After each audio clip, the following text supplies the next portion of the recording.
Bueno, llevaba mucho tiempo sin grabar por determinadas vicisitudes antiintelectualistas de la vida, como son el amor, el entreno y el trabajo. Y nada, la feria del libro de este año, pues ya que estaba, tenía FOMO por comprarme un libro después de tanto tiempo sin tocar páginas de papel. Y me compré esta obra, que salió publicada el año pasado, en 2025, Miguel de Molinos, una defensa de Jesús Ezquerra Gómez. Y en la figura de Miguel de Molinos, a mí me era conocida precisamente a través de Jesús, de sus clases, porque lo nombraba bastante, era un autor que venía trabajando, y se ha publicado esta, es decir, monografía, este ensayo de defensa de la figura de Miguel de Molinos frente a sus detractores. Me parecía interesante porque es una figura que no se ha trabajado mucho y tampoco hay en Internet, menos en YouTube, de manera, em, digamos, discursiva, oratoria con respecto a este autor y pues venía a cubrir ese espacio. Hay que decir que el libro está dedicado a José Luis Rodríguez García, que falleció en 2024, si mal no recuerdo, también profesor y el último catedrático de la Universidad de Zaragoza, antes de que el Departamento de Filosofía pasase a llamarse Unidad Predepartamental.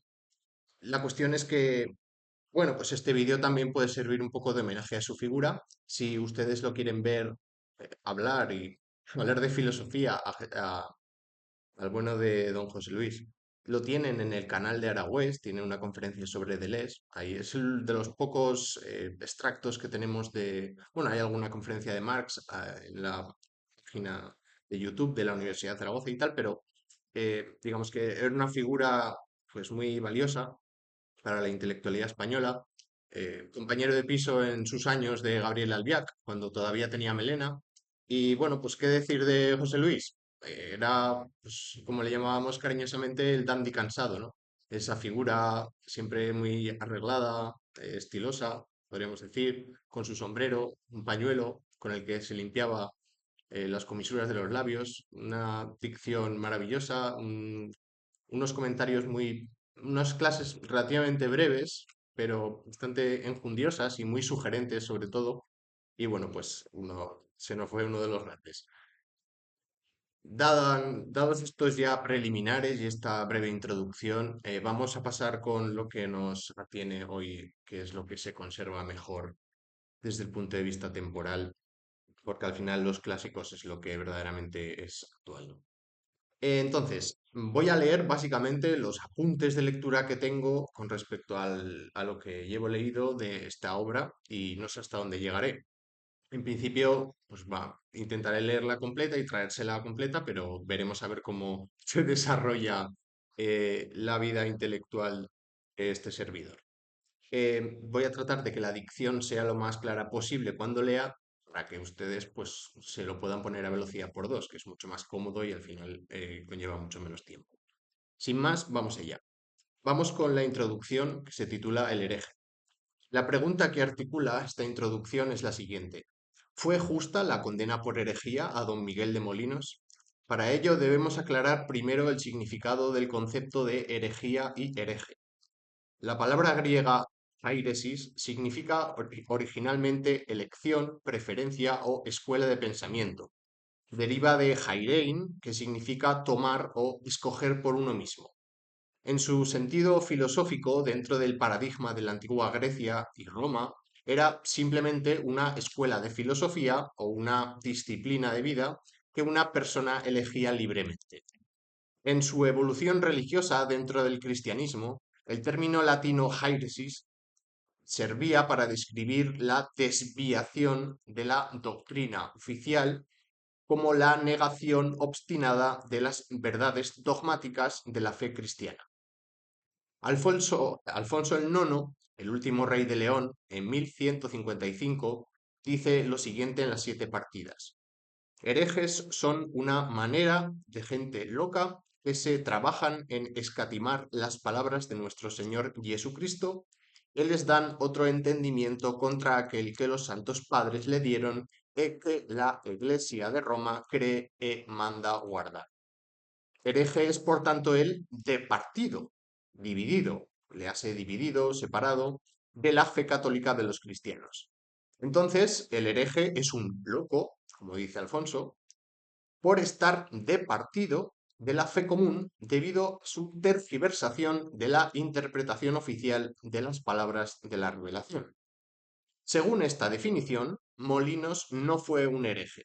Este libro es una defensa acrónica del injusto proceso inquisitorial al que se vio sometido, y el libro se presenta como una especie de redención filosófica del autor. Dice Benjamin, la única forma de hacer justicia a las víctimas de antaño es hacer nuestros sus anhelos, sus exigencias, sus preguntas. El pasado no es solo lo que ha sido, sino también y sobre todo lo que pudo haber sido y no fue. Perdón, esto es una cita del propio Jesús Ezquerra. Dice, lo pretérito no debe ser reconstruido, sino construido. Dar voz a aquello que ha sido censurado, silenciado, amordazado, falseado y ninguneado. Adentro de los estudios postcoloniales históricos, ¿no? Justamente el acto de sacar a la luz ese ayer malogrado ilumina a su vez el presente. La confluencia entre un presente necesitado de iluminación y un pasado que reclama su redención, entre un presente necesitante y un pasado solicitante, es lo que Benjamin llamó imagen dialéctica o constelación. El autor, Jesús Ezquerra, critica las perspectivas de los estudiosos de Molinos y en concreto de Paul Dudon, ¿vale? Paul Dudon es un historiador francés al que más se va a atacar aquí, en este libro, porque su crítica es desatinada, ¿no? Y también critica la perspectiva de José Ignacio Tellechea en la medida en que justifican la sentencia del Santo Oficio. El problema es que Molinos fue condenado a prisión perpetua siendo el autor de una obra perfectamente ortodoxa. Fueron las proposizioni assai extravaganti, ¿no? Las proposiciones muy extravagantes encontradas en escritos privados, principalmente cartas, y las declaraciones procesales de distintos testigos, lo que utilizaron los inquisidores para pergeñar su condena. Lo cierto es que la obra Cumbre de Molinos, que se titula Guía Espiritual, vio la luz bendecida por los eclesiásticos más ilustres de su tiempo. Y entre ellos están, y ahora lo que vamos a hacer es ver cuáles eran las opiniones de distintos doctores y estudiosos de teología, la mayoría sacerdotes, con respecto a la obra de Molinos, por la cual fue condenada. Fue condenado por herejía. En primer lugar tenemos al el trinitario calzado Fray Martín Ibáñez de Villanueva, arzobispo de Reggio Calabria, catedrático de teología en la Universidad de Alcalá y demás. Dice lo siguiente, con respecto a la obra de Molinos. No se aparta de los testimonios de las Sagradas Escrituras, de las doctrinas de los santos padres, de los decretos de los concilios y de la integridad de las costumbres. En segundo lugar, tenemos a Fray Francisco María de Bolonia, ministro general de la Orden de San Francisco y calificador de la Inquisición de Roma, que decía que el libro de Molinos no es menos digno de aprobación que será de provecho a los que caminan por la vía del Espíritu. En tercer lugar, tenemos a Fray Domingo de la Santísima Trinidad, definidor general y rector del Seminario de las Misiones en el convento de San Pancracio, que afirmaba no haber hallado en la obra de Molinos cosa alguna contraria a la fe ni a las buenas costumbres. Antes, hay bellísimos documentos espirituales proporcionados al precioso fin del autor, que es conducir el alma devota por medio de la negación de las cosas terrenas y de la aniquilación de sí misma a la perfecta contemplación y al inestimable gozo de la paz interior, que proviene de la amorosa unión con Dios.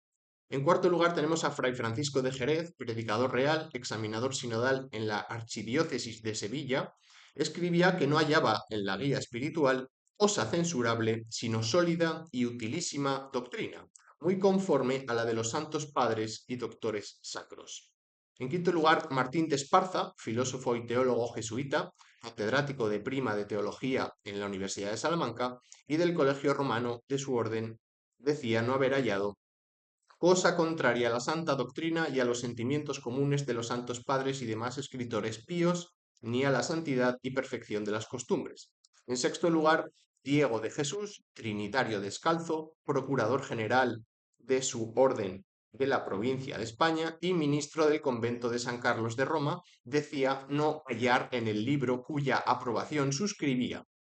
Decía lo siguiente, del libro de Molinos: cosa alguna que se oponga a nuestra santa fe católica o a las buenas costumbres. Antes bien contiene doctrina sana y segura, que servirá de guía a muchas almas por la senda estrecha de la perfección cristiana, buscar sedientas a Dios, que es la fuente viva. En séptimo lugar, el imprimatur, la licencia oficial que autorizó la publicación de la obra de Molinos, es del dominico Raimundo Capizucci, secretario de la Congregación del Índice, maestro del Sacro Palacio Apostólico y futuro cardenal, que recibirá el galero, el capelo, del Papa Inocencio XI, el 1 de septiembre de 1681. Entonces, tanto Fray Domingo como Martín de Esparza se retractaron de sus elogios. Y lo relevante es si, cuando escribieron estos halagos a la obra de Molinos, fueron sinceros o no con sus aprobaciones. Entonces, ¿cómo es posible que todos estos arzobispos, catedráticos de teología, futuros cardenales, consultores y calificadores del Santo Oficio y demás dignidades eclesiásticas no descubrieran rastro alguno de herejía en el libro de Molinos en el momento de su publicación? Giovanni Battista Amendola, filósofo y político italiano de principios del siglo XX, dijo que, por lo que conocía del proceso de Molinos, en él se podía sentir el perfume del inocente crucificado. Dado que las cartas en las que se basó la condena de Molinos fueron destruidas, los heresiólogos antimolinistas recurren a la bula Coelestis Pastor, donde Inocencio XI ordenó oficialmente las doctrinas de Molinos en 68 proposiciones de su obra Guía Espiritual, consideradas heréticas o peligrosas. Se perdieron las pruebas, las cartas, como se perdieron los trenes en el 11M. De acuerdo con el padre carmelita teresiano, Eulogio de la Virgen del Carmen, Eulogio Pacho Polvorinos, que murió en 2018, dice que existe un doble formulario quietista, uno esotérico y abiertamente peligroso para los ya conquistados al movimiento y otro común y general para todos. Entonces, supuestamente, habría, según este señor Eulogio, había una doctrina exotérica expuesta en la guía espiritual que es irreprochablemente ortodoxa. Sin embargo, solo la doctrina esotérica de Molinos, de carácter confidencial o manuscrito, revelaría los fétidos miasmas de la herejía. La doctrina esotérica supuesta salió, a falta de las cartas, de la habilidad en la tortura de los instructores inquisitoriales respecto de sus testigos. Si lo publicado no es relevante para evaluar el grado de ortodoxia de una doctrina teológica, todo se resuelve en el sadismo, el miedo y el peligro de las mazmorras inquisitoriales. ¿Por qué entonces fiarse de la obra exotérica de San Agustín, o de San Jerónimo, o de San Buenaventura, o de Santo Tomás, que hubieran descubierto los inquisidores en sus escritos privados? Es habitual entre los heresiólogos mostrar al hereje como un hipócrita que intenta camuflar sus verdaderas intenciones. Ya en el siglo II, Ireneo de Lión, en su Adversus a Hereses, escribía que en los herejes el error no se muestra tal como es en sí mismo, no vaya a ser que, desnudo, sea perceptible. Por el contrario, se adorna arteramente con una envoltura seductora y, aunque resulte ridículo decirlo, se presenta como más verdadero que la verdad misma. Según esto, hay que leer al hereje entre líneas, intentando descubrir en ellas lo que pretende ocultar y desconfiar de lo que parecen defender. Si la clave de interpretación de un texto herético no reside en lo que afirma, sino en lo que oculta, no en lo que dice, sino en lo que no dice.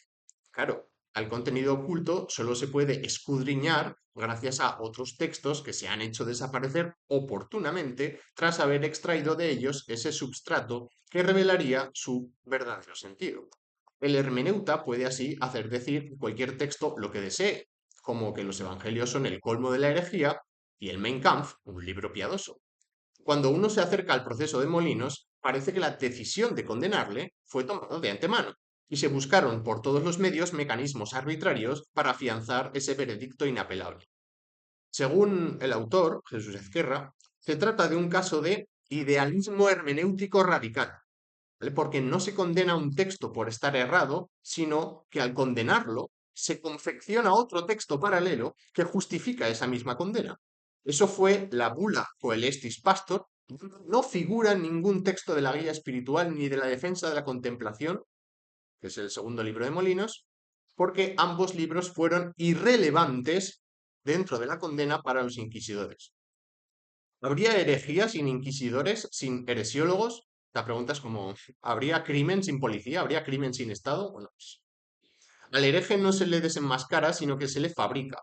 No se le descubre, sino que se le fabrica. No se le descubre, sino que se le construye. No se le describe, sino que se le crea. El hereje es la obra maestra de un artista incomprendido, el inquisidor. El mismo modus operandi que muestra Annie Kriegel en las confesiones de los primeros procesos de Mo. El carácter ortodoxo de la guía espiritual fue defendido incluso por uno de los miembros de la Junta de Calificadores del Consejo de la Suprema y General Inquisición Española, que en Madrid calificó la guía del siguiente modo. El dominico fray Alejo de Foranda, catedrático de Prima Teología de la Universidad de Santiago de Compostela, hizo constar en su informe que redactó a la Junta lo siguiente. La guía no contiene, a su parecer, proposición ninguna que tenga calidad de oficio. Opinión que fue ignorada. Por otro lado, los heresiólogos estaban entrenados en hacer encajar nuevas herejías en el lecho de Procusto de las viejas. Supuestamente, según la morralla antiquietista publicada tras el proceso de Molinos, el aragonés actualizaba las herejías de los gnósticos, los vegardos y beguinas, atención, las beguinas, figura muy interesante, échenle un vistazo, herejes de libre espíritu, luteranos, alumbrados y pelagianos. Un llamativo ejemplo del despropósito doctrinal que supuso la condena de Molinos lo tenemos en la proposición 6 de la bula Coelestis Pastor. Dice lo siguiente el Papa en la bula. Non oportet deum cognoscere. No conviene conocer a Dios. Esta proposición recoge la número 19 del sumario del proceso y tiene un cierto reflejo en la guía espiritual. En el texto de la guía de Molinos se ampara en la autoridad de San Buenaventura. Dice, enseña San Buenaventura a no pensar en ninguna cosa, ni aun en Dios, porque es imperfección el tener formas, imágenes y espacios, por sutiles que sean, sí de la voluntad como de la bondad, Trinidad y unidad, y aun de la misma esencia divina, porque todas estas especies e imágenes, aunque parezcan deiformes, no son ellas Dios, el cual no admite imagen ni forma alguna. Dice el doctor Seráfico en Itinerario de la mente de Dios, importa no pensar aquí nada de las criaturas, de los ángeles, ni del mismo Dios, porque esta sabiduría y perfección no se engendra por la meditación sutil, sino por el deseo y afecto de la voluntad. Paolo Segneri, crítico con Molinos, señaló la diferencia entre Molinos y Buenaventura. Claro, San Buenaventura dice non oportet cogitare, no conviene pensar en Dios, mientras que Molinos dice oportet non cogitare, no conviene pensar en Dios. Perdón, conviene no pensar en Dios. La primera proposición es decisiva, es precisiva. Dice que no es deseable pensar en Dios. Y la segunda es negativa, que lo deseable es no pensar en Él. Lo curioso y lo significativo, y por eso este pequeño paréntesis con respecto a la comparación de Buenaventura y Molinos en lo que refiere a no conviene pensar en Dios o conviene no pensar en Dios, es que la proposición citada en la bula papal es la de Buenaventura. Es decir, la que está criticando el Papa como herejía es una cita de San Buenaventura, porque se les coló, lo cual convierte a Buenaventura en un verdadero hereje. O bien erraron, o bien se equivocaron al condenar a Molinos, y efectivamente Molinos no era un hereje, o bien erraron al santificar a San Buenaventura. Lo que describe Buenaventura está en sintonía con lo que afirma toda la teología mística de origen neoplatónico, a saber, que no podemos conocer a Dios si no es de un modo negativo. Por eso no conviene conocerlo de un modo positivo. Molinos va más allá. Dice que no debemos conocer a Dios y no solo que no podamos conocerlo. Si realmente queremos ir a su encuentro, no debemos conocer a Dios. Dios está donde no está Dios, en el inmenso vacío que Él ha dejado. Solo es en la nada, solo se deja nombrar por lo innombrable, conocer por el desconocimiento y aprender por lo inaprensible. La condena ingenua de la tesis de San Buenaventura es una condena a la teología negativa. A pesar de ignorar el texto de Molinos, fue condenado. Algo parecido le ocurrió a Bartolomé Carranza. La Inquisición condenó frases de San Jerónimo, de San Agustín o de San Juan Crisóstomo porque fueron halladas en sus apuntes de juventud. Fue así porque se las calibró in rigore ut jacet, es decir, fuera de su contexto, out of context. Si las cualidades de los inquisidores, según Francisco Peña, en su comentario al Directorium Inquisitorum de Eimerick, son la prudencia, la experiencia y el conocimiento de la vida hereje, entonces los inquisidores que condenaron a Molinos no fueron ni hábiles ni prudentes, ni se informaron bien de su teología mística. La incompetencia queda de manifiesto en esta cita de Juan Antonio Llorente, comisario del Santo Oficio y secretario supernumerario de la Inquisición de la Corte en España, de su Historia Crítica de la Inquisición en España.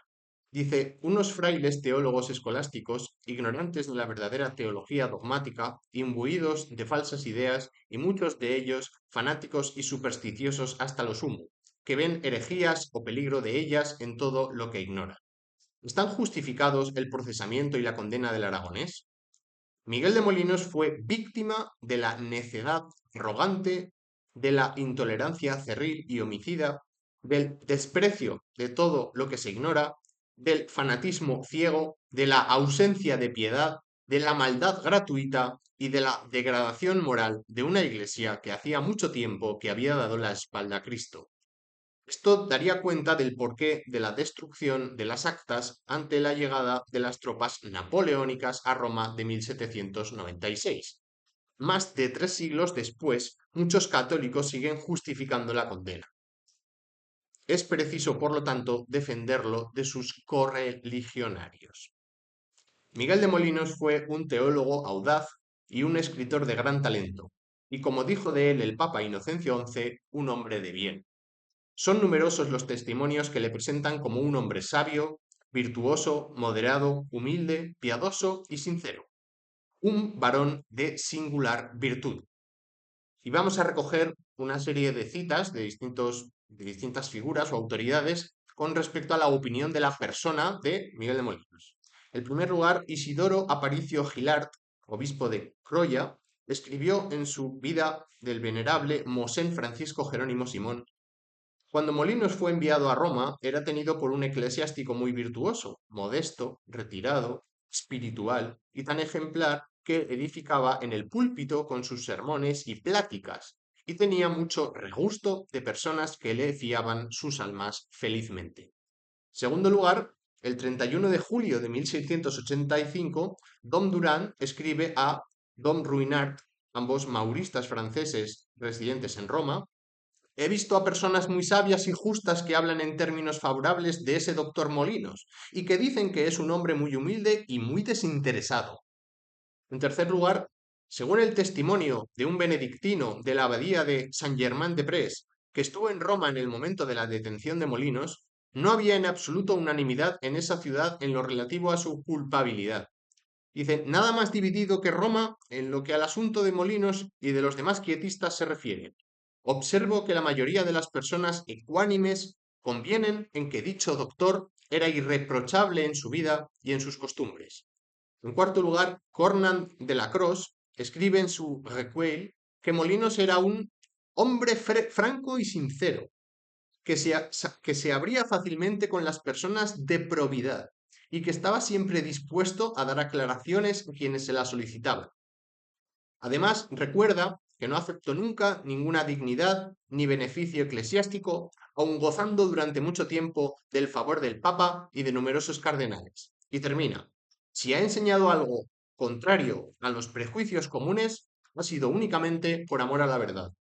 Incluso el doctor Vidania, hostil a Molinos, llama a Molinos modesto y virtuoso en una carta del 26 de enero de 1686 al Inquisidor General de España. Nos quedamos con esta reflexión final de Lacroix. Así va el mundo, se calumnia y persigue a las gentes de bien porque su candor y simplicidad dan fácilmente ocasión a sus enemigos. Y tanto su virtud como su buena conciencia les impide servirse para una defensa legítima de los medios ilegítimos que se usan para perderlos. Mientras se colma de honores y de elogios a los que pisotean la probidad y la buena fe para elevarse sobre las ruinas de los inocentes. Bien, vamos con el primer capítulo que se titula Viento. Vamos con un poco el origen de Miguel de Molinos, dónde nació este señor. Bien, de Miguel de Molinos apenas conocemos sus orígenes, como no conocemos en general los de la gente humilde. Lo poco que sabemos está en un manuscrito del siglo XVIII, copia debida a la mano de José García del Pino, de un original que está perdido.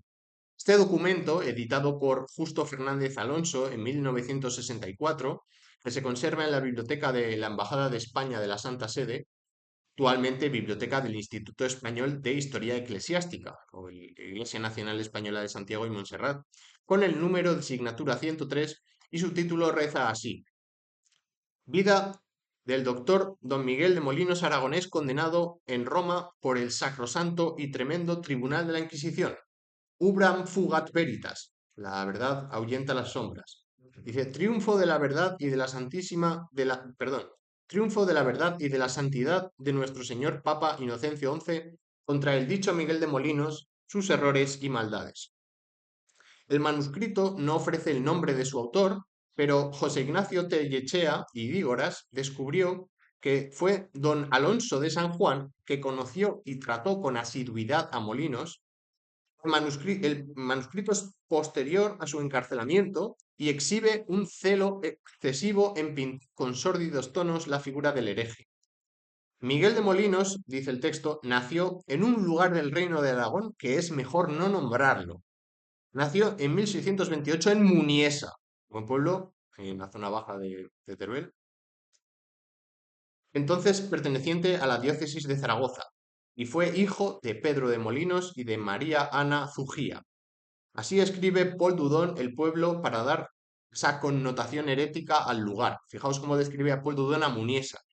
Dice, Molinos no nació en una ciudad cargada de historia romana y de historia aragonesa, sino que a 15 leguas al sur de Zaragoza, en una región monótona y desolada, expuesta a todos los caprichos de los vientos que soplan, y cuyas tierras incultas, abandonadas a los rebaños de innumerables ovejas, no conocen otro aderezo que el de las viñas, que puntean de vez en cuando con un ramillete verde el inmenso tapiz sombrío de la llanura. Entonces, el jesuita francés Paul Dudon evoca un escenario hostil, aniquilado, aniquilador, estéril, yermo, inhabitable. Nada hay en él, por lo tanto, nada puede ser allí engendrado. Solo la nada puede ser allí engendrada. No conocemos la fecha exacta del nacimiento de Molinos, pero sí la de su bautismo, que fue el 29 de junio del mismo año. No era hijo único, hay dos testimonios de la noticia de una hermana que adoptó la vida monástica en un convento valenciano. Uno de sus tíos, por parte de madre, era sacerdote y todo indica que tenía un ambiente familiar especialmente devoto. Bien, vamos ahora a ver el periodo de Molinos en Valencia, que fue de 1646 a 1663. Una vida son muchas vidas. La segunda vida de Miguel de Molinos empieza en Valencia con 18 años, disfrutando de un beneficio eclesiástico llamado de la Concepción de Nuestra Señora, en la iglesia parroquial de San Andrés, hoy San Juan de la Cruz, el 11 de julio de 1646, bajo el patronazgo de Bernardo de Murcia.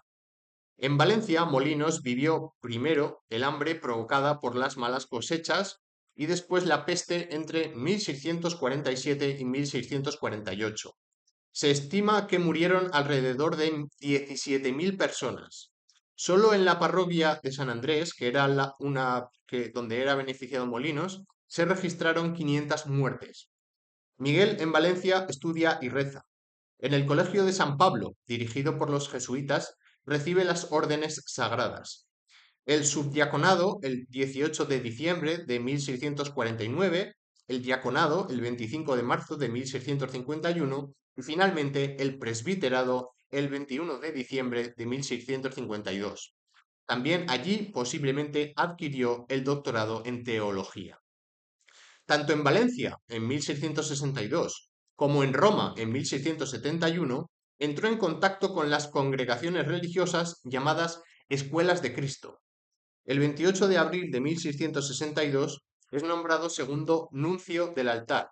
Debía cuidar el altar del oratorio y dar cuenta y dar cuenta a la obediencia de las faltas cometidas por sus hermanos. Antes de la Navidad de ese año fue ascendido a segundo diputado eclesiástico. Las escuelas de Cristo estaban inspiradas en el oratorio de San Felipe Neri. Su finalidad, según las constituciones que las regían, era el aprovechamiento espiritual de sus miembros. Para ello se entregaban a la penitencia y contrición de los pecados, la mortificación de los sentidos, la pureza de conciencia, la oración, la frecuencia de los sacramentos, obras de caridad y otros ejercicios santos, buscando todos en su estado el camino y senda estrecha y más segura de salvarse.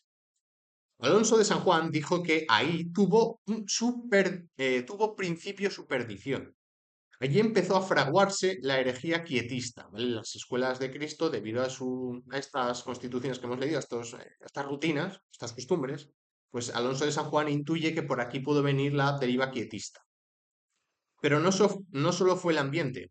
El joven clérigo entró en contacto con textos que anticipaban algunas de sus ideas. Por ejemplo, la obra del mercedario Juan Falconi de Bustamante, en Obras Espirituales de 1660 y Vida de Dios en 1662, ambas editadas en Valencia.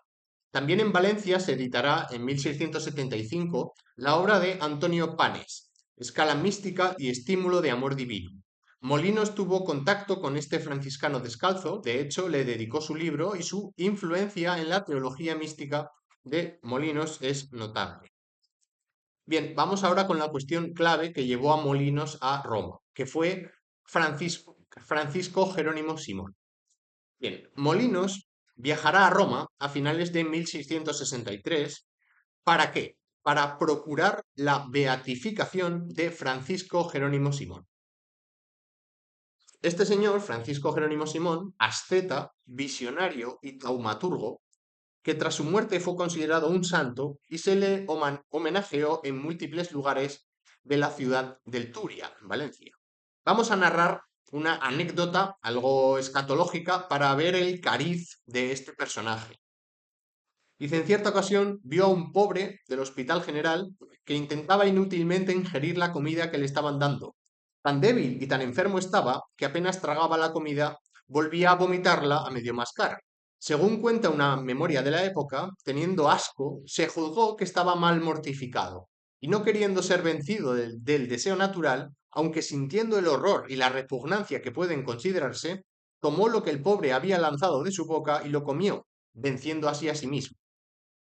Se cuenta también, donde se refleja su alucinada espiritualidad, que todos los viernes caminaba la conocida como Volta dels Sentenciats, el recorrido que seguían los condenados a muerte desde la Torre de los Serranos, donde estaban cautivos, hasta la Plaza del Mercado, donde tenía lugar la ejecución de su sentencia. Realizaba la vuelta pensando en la pasión de Cristo. En una ocasión, Jerónimo, Simón,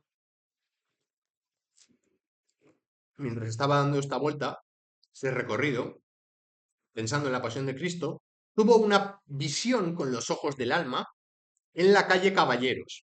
Dice que vio a Cristo ensangrentado con la cruz a cuestas, seguido por su madre, la Virgen María, la Magdalena y San Juan Evangelista. Piadosamente quiso ayudar a Cristo con la cruz, pero éste lo ignoró y pasó de largo. Mas después volvió su rostro y con su mano, apartando sus cabellos un poco de sus ojos, le miraba con mucho amor y le llamaba dándole licencia para que le abrazase. Entonces Fray Jerónimo volvió a pedirle a Cristo que le dejara llevar la cruz y el Señor le respondió que él llevaba aquella cruz por todos, y que llevase él la suya propia, la de sus enfermedades y trabajos, la cual tenía su valor de la cruz del mismo Dios. Esta volta se convertirá en un ritual para los simonistas. La recorrerán todos los viernes por la noche en homenaje al presbítero valenciano tras su defunción. Otra visión que tuvo este señor, Francisco Jerónimo Simón, fue la de sus esponsales místicos con la Virgen María. Se casaba con la Virgen María. En el 19 de marzo de 1609 se vio a sí mismo en presencia de Jesús, de María, de José y de un coro celestial. La Virgen le vistió con un alba y una casulla y a continuación le tomó por esposo, entregándole una sortija. Bien, de constitución frágil, Francisco Jerónimo Simón falleció el 25 de abril de 1612 a los 33 años. La edad de Cristo, ¿no? Su muerte desató una inusitada serie de manifestaciones de devoción popular que casi lo elevan a los altares, casi lo santifican. Rara era la casa donde no podía encontrarse una estampa con su figura. Valencia se llenó de capillas improvisadas para venerarle. Sobre él se escribieron biografías, sermones, laudatorios, alabatorios, descripciones, relaciones en verso, poemas, etc. El 29 de abril de ese mismo año, los parroquianos de San Andrés otorgaron poderes a los tres síndicos de la parroquia para que iniciaran el proceso de beatificación de Francisco Jerónimo Simón. Lo cierto es que pese al apoyo popular y nobiliario a la causa de su santificación, incluso el rey Felipe III intercedió por mediación de su embajador en Roma, Fernando de Castro, al sumo pontífice. La inflexibilidad del arzobispo Isidoro Aliaga y el disgusto del clero regular de franciscanos, dominicos y agustinos de ver cómo sus proyectos de santificación eran ninguneados y retrasados en pro de el de Fray Jerónimo, hicieron que no se llevara a cabo el milagro y finalmente pues no fue santificado, por lo que veremos a continuación. El principal cabeza visible del antisimonismo era el dominico aragonés que ya hemos nombrado, arzobispo Isidoro Aliaga, nombrado por Felipe III, arzobispo de Valencia, y confirmado en su dignidad por Paulo V el 23 de marzo de 1612. Según don Baltasar Vidal de Blanes, en un escrito de 1613, describe así la oposición de Isidoro sobre Mosén Simón. Los milagros que de él se han predicado son falsos. Las alabanzas con las que los predicadores le han engrandecido son blasfemias y errores. Las revelaciones, visiones y maravillas que de él se han publicado ni tienen verdad ni certidumbre. Para predicarlas han podido no estando probadas por el ordinario y están excomulgadas por ello conforme a un decreto del concilio lateranense. El culto y veneración que se ha hecho al siervo de Dios ha sido inmoderado y muy excesivo. Bien, entonces en la disputa por su beatificación teníamos dos bandos. Las órdenes religiosas de los dominicos, franciscanos y agustinos, el arzobispo de Valencia y la Inquisición. Y por otro lado, tendríamos al pueblo de Valencia, a las autoridades civiles y al clero secular. Se dice que en 1617 el arzobispo canceló su ruta de iglesias de Valencia porque se la tenían jurada por haber intentado erradicar el culto al popular presbítero de San Andrés, Fray Jerónimo. Y le gritaban, «Visca lo pare Simó y muira la frare Motiló». El 3 de marzo de 1619, el secretario de la Inquisición valenciana, Jaime Antonio Calafat, leyó en la iglesia mayor durante la misa mayor y antes del sermón un edicto inquisitorial que prohibía celebrar misa en el altar donde yacía el cuerpo del presbítero. Ordenaba quitar todas las capillas y altares erigidos en su figura, vetaba la exposición a pública veneración de imágenes y reliquias suyas, proscribía las fiestas celebradas con motivo de su bautismo y muerte, así como la procesión de los viernes, y prohibió todo escrito sobre su vida o milagro. Y en la historia de de los tiras y aflojas entre los simonistas y los antisimonistas ha sido estudiada y narrada por Emilio Callado Estela, con devoción popular y convulsión social en la Valencia del 600. Entre ellos se dio la disputa sobre la Inmaculada Concepción de María, porque esto es un asunto que también enfrentaba a molinistas y antimolinistas, ¿no? A los que hemos nombrado de un lado y a los otros. Es decir, que era una especie de añadido al BIF, ¿no? Una especie de lore más problemático dentro de esta oposición. Entre ellos se dio la disputa sobre la Inmaculada Concepción de María. Los dominicos adoptaron la tesis maculista, mientras que los franciscanos y jesuitas defendieron las tesis inmaculistas. Los inmaculistas, salvo los franciscanos, eran simonistas y los maculistas eran antisimonistas. Felipe III envió en 1616 una embajada a Roma para solicitar una aclaración dogmática a este respecto, de si la Virgen María, la Virgen o no, Inmaculada Concepción. Es decir, si fue concebida, ¿cómo que esto? Vamos. No obtuvo respuesta. Fue Gregorio XV el que prohibió la defensa de las tesis maculistas. Inocencio XV hablamos de 1623, ¿vale? Mientras que la pregunta al Papa fue anterior. Eh, Estamos ante dos concepciones opuestas de la religión y de la vida. La simonista o inmaculista es generosa, ingenua, optimista, luminosa, festiva, espontánea, cálida, inclinada a dejarse convencer de la pureza y bondad del prójimo. Mientras que la otra, la de los antisimonistas o maculistas, era mezquina, resabiada, pesimista, sombría, reservada, calculadora, fría, pronta a desconfiar y pensar mal del otro. La primera era la del pueblo de Valencia, la segunda la de su élite religiosa. Pablo Cisneros describió el terreno espiritual valenciano de 1600 como el siglo de la desproporción, seguramente entre la piedad sencilla, festiva y apasionada de los valencianos y el cálculo frío en el negocio de la salvación de las almas de la jerarquía eclesiástica. Ramón Robres Luch considera que el quietismo de Molinos tiene en Francisco Jerónimo Simón su prehistoria o protohistoria.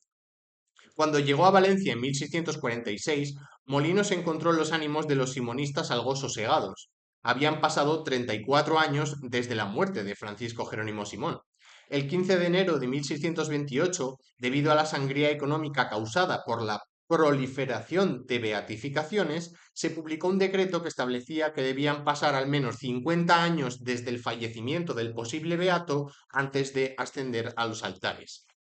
Por cincuentenario del fallecimiento del clérigo Francisco Jerónimo Simón, después de en su 50 cumpleaños de su muerte, se reavivó la llama de su santificación. El 20 de julio de 1663, los estamentos del Reino de Valencia eligieron a la persona idónea para enviar a Roma a continuar con las diligencias necesarias para su anhelado fin. El doctor Molinos gozaba ya de un gran prestigio por su diligencia, piedad y buena disposición.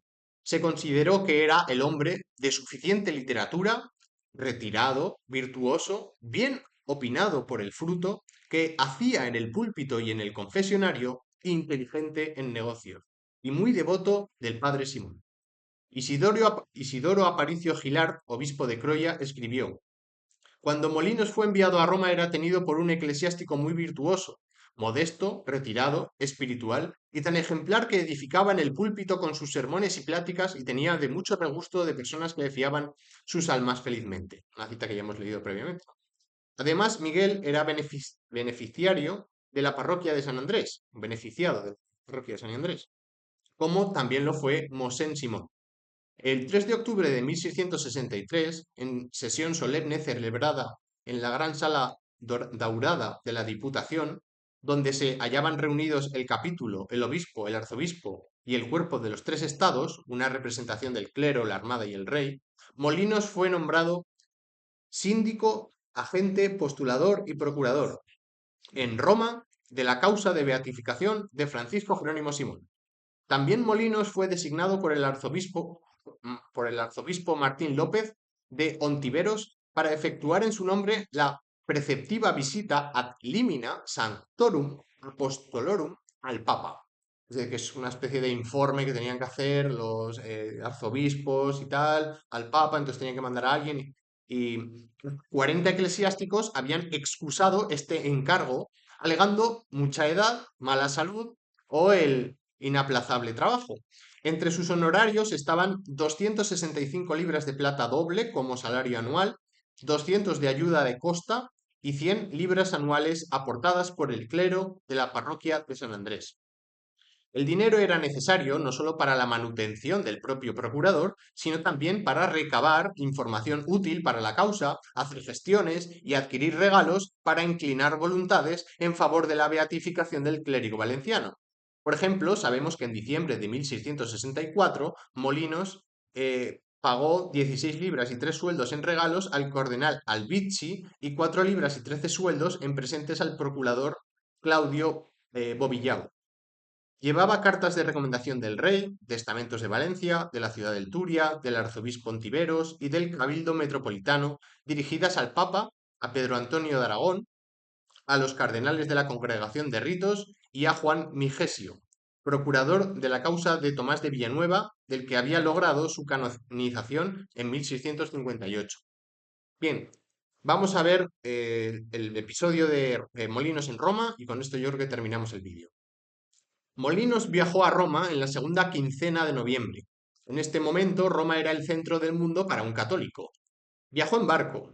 Es llamativa la metáfora del mar para describir a Dios, que será muy habitual en su obra.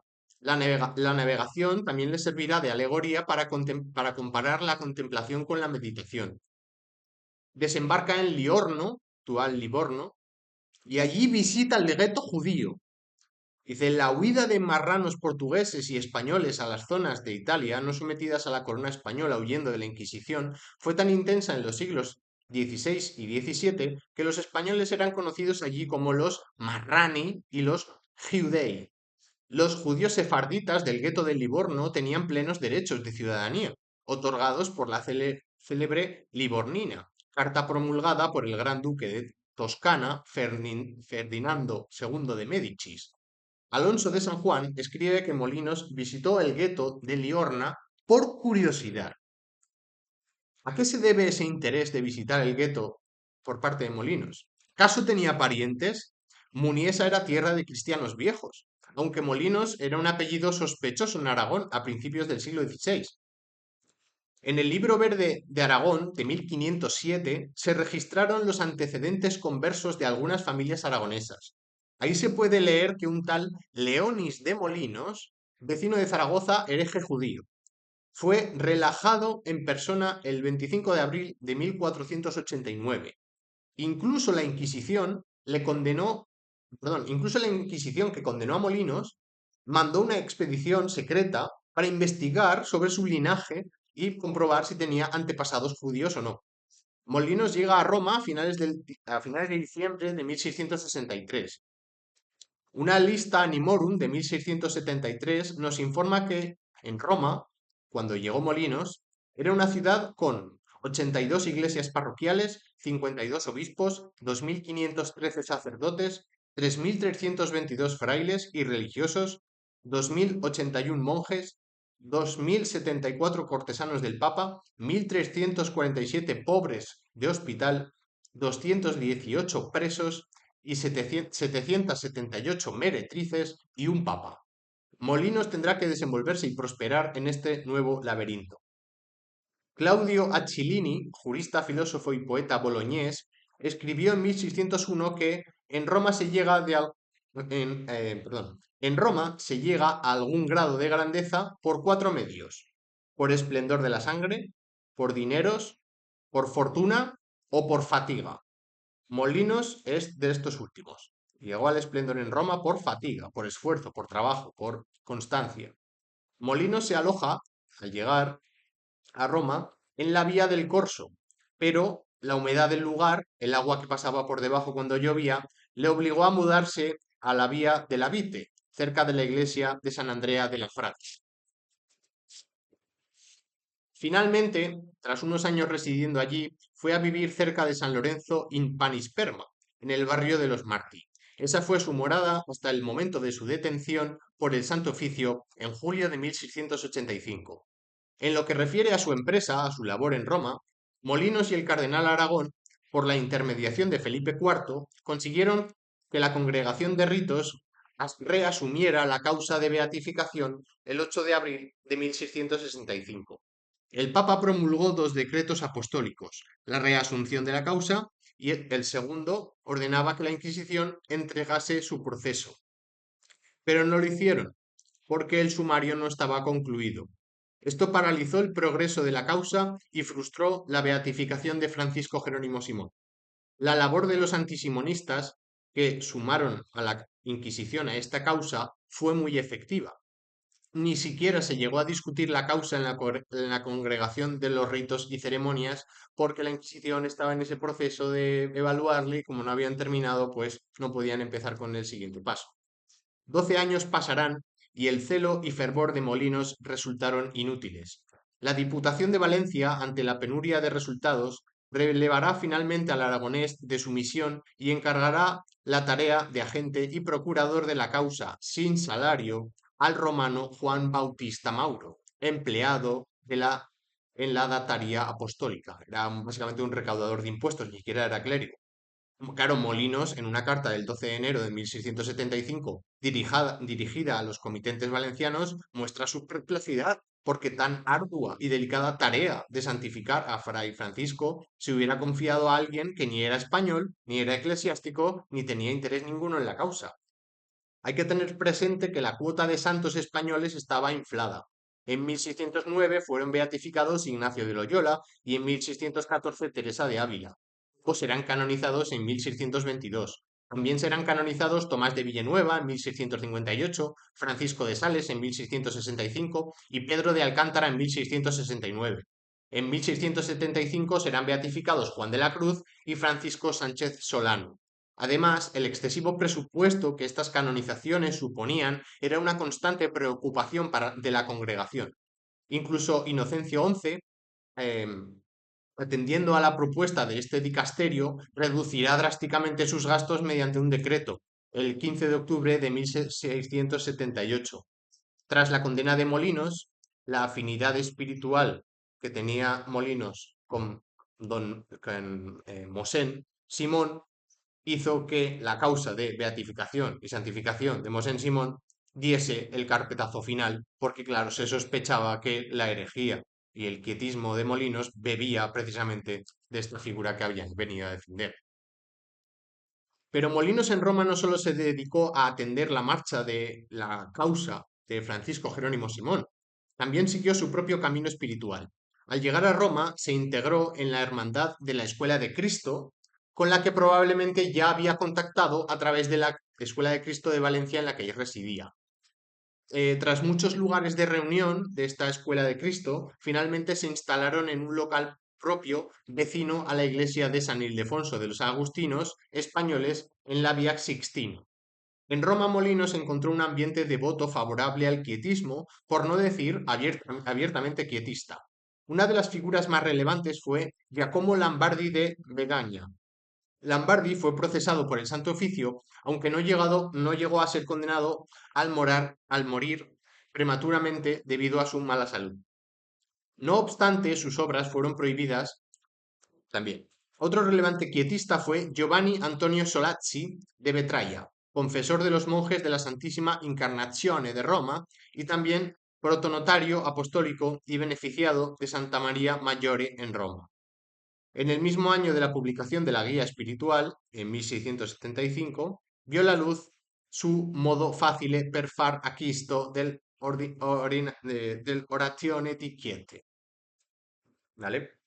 Eh, claro, hay que tener en cuenta que los libros espirituales que más influyeron en Molinos y cuyos libros él mismo recomendaba eran el de Gregorio López, el del teólogo marsellés François Malaval y el mercenario Juan Falconi, mercedario Juan Falconi. Esos fueron las tres influencias, digamos, los tres autores que recomendaba Molinos. Según Solazzi, en la oración de quietud el alma ha de abandonarse toda ella en Dios y no debe extenderse en las otras potencias suyas como son la imaginativa, la apetitiva, la estimativa, etc. Y sin cuidarse en absoluto de cuanto en ella pudiera obrar sensitivamente, las deja en el abandono y no acude a ellas rogando ayuda para elevarse hasta Dios. También cabe mencionar a Giovanni Paolo Rocci de la congregación de San Felipe Neri, confesor primero de la Concepción y después de Santa Lucía et Botteghe Obscure. No obstante, su libro Passi dell'anima, per il camino di pura fede, es 2 años posterior al de Molinos, en 1677, que se imprimió en Valencia, y puede apreciarse claramente su influencia. Molinos no fue original ni lo pretendía. De hecho, Molinos no fue el origen del quietismo, sino justamente su final, su culmen. El proceso inquisitorial a él incoado fue el escarmiento ejemplar con el que el catolicismo barroco quiso abortar un tipo de espiritualidad muy extendida en Italia, Francia y España, que entroncaba con la gran mística renacentista de estirpe neoplatónica y erasmiana.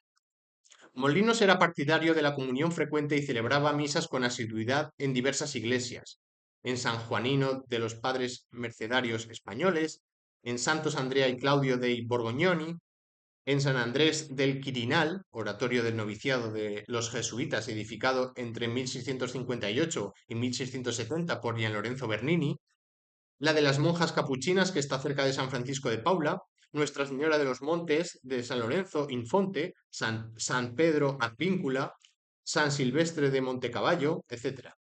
Claro, Paul Dudon, no sin maldad, comentó que cuando se trataba de celebrar la Santa Misa, este maestro de la oración de quietud tenía la devoción vagabunda. Molinos no se dedicaba a vagabundear, ni es un inquieto quietista, como decían de él sus enemigos. Molinos es un peregrino, de peregrinaje por las iglesias romanas, hábito que había hecho célebre San Felipe Neri. Peregrino y por tanto andarín.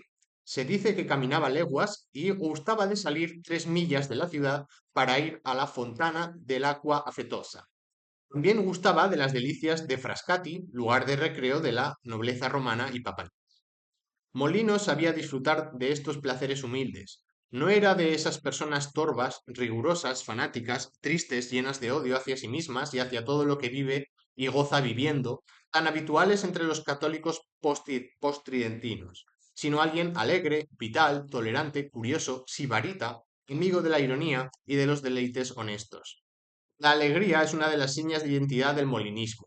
Son numerosas en su obra las exhortaciones a vivir con alegría y caminar con alegría. Incluso en el desprecio se alegra del desprecio. Las almas inferiores se alegran de verse solas y que todas las dejen y las olviden. Incluso en la tentación hay que estar alegre porque es un ejercicio de resistencia al servicio de la voluntad de Dios. Las 4 cosas para alcanzar la perfección y la paz interior alegre, según Molinos, son la oración, la comunión, la interior mortificación y la obediencia. El fin de toda vida genuinamente espiritual es la alegría. El alma aniquilada en la oración de quietud se encuentra hecha un mar de alegría. La oración de quietud aniquila el alma, la paz interior como un estado de alegre simplicidad, un reino lleno de alegría. En este estado, escribe Molinos, la tristeza se convierte en alegría, el llanto en gozo y la fiera guerra en suma paz. Un cautivo de la cárcel de la Inquisición española, perdón, de la Inquisición en Roma, que compartió reclusión con Molinos, dio testimonio de cómo se le veía brillar la alegría en el rostro cuando podía ayudar y confortar a sus compañeros. Se dice que el modo de celebrar las misas de Molinos era lento, despacio, con pausa, con reposo. Tras la misa tenía costumbre de dar charlas espirituales. Según Molinos, en la guía espiritual, la predicación debe ser con espíritu, celo, desengaño y más de obra que de palabra. Es bueno hablar siempre como quien aprende y no como quien sabe. Por eso Molinos se encuentra mejor entre los sencillos y los humildes que entre los doctos. La santidad para Molinos no está en formar altos y sutiles conceptos de la ciencia y atributos de Dios, sino en el amor de Dios y la negación de la propia voluntad.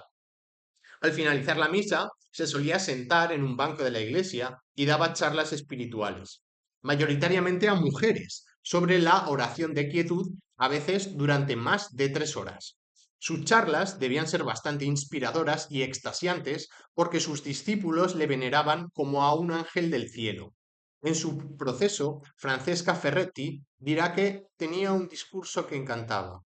El padre Domenico Mancini, en declaración del 11 de junio de 1685 ante el Tribunal del Santo Oficio, afirmará que Molinos fa volar gli spiriti senza ali, hace volar el espíritu sin alas.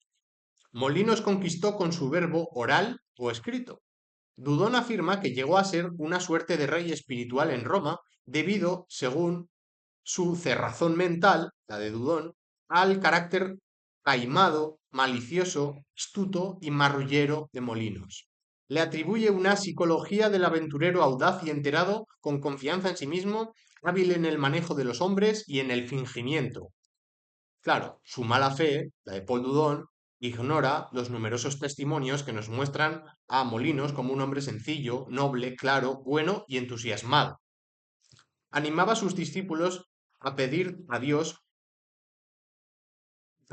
animaba a sus discípulos a no pedir a Dios cosa alguna temporal o espiritual, porque las peticiones surgen de la resignación y se pretende que la voluntad de Dios se adecue o se conforme con la nuestra. También exhortaba a que no deseasen cosa alguna, aun espiritual o de la vida eterna, porque tales deseos no eran buenos en las almas perfectas. Molinos instruía a sus regidores a orar de un modo sencillo, íntimo, austero, desnudo, despojado de toda afectación, de toda mueca, de todo énfasis, de todo teatro. Animaba a orar en serio. Y en serio es aburrido. Y en serio es sencillo. Molinos huía de este tipo de devoción particular en la medida en que es impertinente recordarle a Dios, mírame, aquí estoy yo, bendito seas Dios. El problema es que estamos llenos de nosotros mismos, se lamenta Molinos en su guía espiritual. Es preciso vaciarnos de ese lastre egoico y ofrecer ese vacío a Dios. Convertir el vacío interior, una vez vaciada el alma, en el tabernáculo de Dios, una especie de arca perdida. Silencio, obediencia y alegría, como los lirios del campo y las aves del cielo, que decía Kierkegaard. Pese al copioso número de seguidores, Molinos no ejercía proselitismo alguno. De entrada era reticente a tener tutorandos espirituales a pesar de que se lo rogaban. No gustaba de hacerse maestro ni querer parecerlo. No se ha de buscar ninguna alma para guiarla, han de ser ellas, las necesitadas de una guía, las que han de venir a buscarla, decía. Su número de seguidores aumentó por la luz y el calor que tenían sus palabras en el corazón atento de sus oyentes. Su fama fue creciendo y ascendiendo en las clases sociales.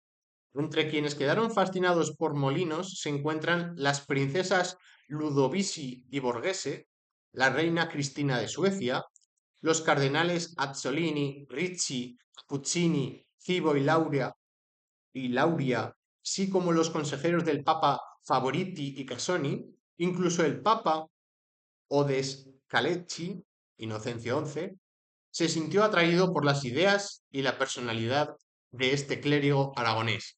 Y lo dejo por aquí, continuaré en el próximo vídeo, que subiré cuando toque. Y nada, pues un saludo y hasta la próxima.